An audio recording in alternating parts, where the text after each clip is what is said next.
ബിം എല്ലാവർക്കും ഉള്ളൊരു ഡൗട്ടാണ്, എന്താണ് ബിം എന്നുള്ളത്. ഓക്കെ, പലരുടെ മൈൻഡിൽ ബിം എന്ന് പറയുന്നത് ഒരു സോഫ്റ്റ്വെയർ ആണ് എന്നുള്ളതാണ് പലരുടെ മൈൻഡിലുള്ളത്. It's not one software. ഒരുപാട് സോഫ്റ്റ്വെയറിൻ്റെ ഒരു കൊളാബറേറ്റഡ് പ്ലാറ്റ്ഫോമാണ് actually BIM. BIM means building information modelling. ഇതിൻ്റെ ഒരു ബെനിഫിറ്റ്സ് എന്ന് പറയുന്നത് നമുക്കറിയാം, AI അല്ലെങ്കിൽ ടെക്നോളജി വളർന്നുകൊണ്ടിരിക്കുകയാണ്. അതുകൊണ്ട് തന്നെ കൺസ്ട്രക്ഷൻ ഇൻഡസ്ട്രിയിലും ഡിജിറ്റൽ പ്രോസസ്സിങ് ഒരുപാട് ഇമ്പ്രൂവ് ചെയ്തുകൊണ്ടിരിക്കുകയാണ്. ഓക്കെ, അതുകൊണ്ട് തന്നെ നമ്മളൊരു ബിൽഡിംഗ് തുടങ്ങുന്നതിന് മുമ്പ് അതിൻ്റെ 3D വിഷ്വലൈസേഷൻസ്, ക്ലാഷസ്, അതുപോലെ ടൈം, അതുപോലെ തന്നെ കോസ്റ്റ് എവിടെയൊക്കെയാണ് വരുന്നത് എന്നുള്ളത് നമുക്ക് ബിമ്മിൽ കുറച്ചും കൂടി ഈസി ആയിട്ട് മനസ്സിലാവും. കാരണം വെച്ചാൽ ബിം കംപ്ലീറ്റ്ലി ഡാറ്റ ഡ്രിവൺ പ്രോസസ്സാണ്.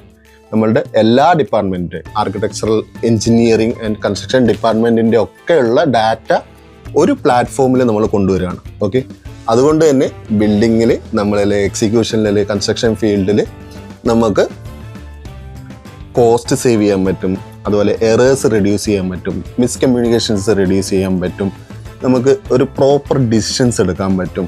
ഓക്കെ, അതൊക്കെ ചെയ്യാൻ പറ്റുന്നത് എന്തുകൊണ്ടാണ്? ഈ ഒരു ടെക്നോളജി വെച്ചിട്ട് നമ്മളുടെ പ്ലാറ്റ്ഫോമിൽ ഡിജിറ്റലി എക്സിക്യൂട്ട് ചെയ്യുന്നതിന് മുമ്പ് എല്ലാ കാര്യങ്ങളും നമുക്ക് കാണാൻ പറ്റും, വിഷ്വലൈസ് ചെയ്യാൻ പറ്റും.